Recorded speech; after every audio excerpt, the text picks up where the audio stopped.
akapata nafasi, na Tembea akapata nafasi kama governor. Na vile nimesema kuhusu ya mambo ya vyama, na leo nataka niseme hivi. Esese bisawe FM anawasomeni. Musale wase wakali kabisa. Nundu muna mulo magesa na inyangata. Na inyangasa mwene ndome. Kile mtu kuna alama mimi nasikianga mbaya, lakini mimi mwenyewe nikizungumza nasikia vizuri sana. Nikimwambia mambo ya ukweli. Ukweli ndio hii.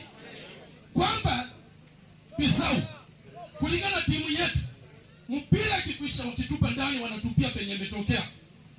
Kura atakayokuja hata kama father amesema watu wakipanga, tafadhali mimi ndugu yangu, baki tu mpunge, usiambie na watu fulani wachache ati wewe uende ugavana, wanataka wakutoe kwa siasa. Na mimi nimekuambia tukapesa kama ndugu. Watu wengine wakisema sisi vizuri, wengine wasiseme. Mimi nasikianga tu vizuri nikisema kwa sababu rafiki yangu. Na hiyo ndio mimi nataka niseme ukweli. Huyu ni ndugu yangu, tumetoka na yeye mbali. Na sitaki watu wa vote Kenya hapana huenda kwetu. Huyu yako na nafasi yake, nyinyi bwana tafadhali muachane kabisa. Huyu ni mchumba wetu hapa na sisi tuko na yeye. Na nimetumwa hapa, niliambia kwamba mama ni wawili, nipatie mama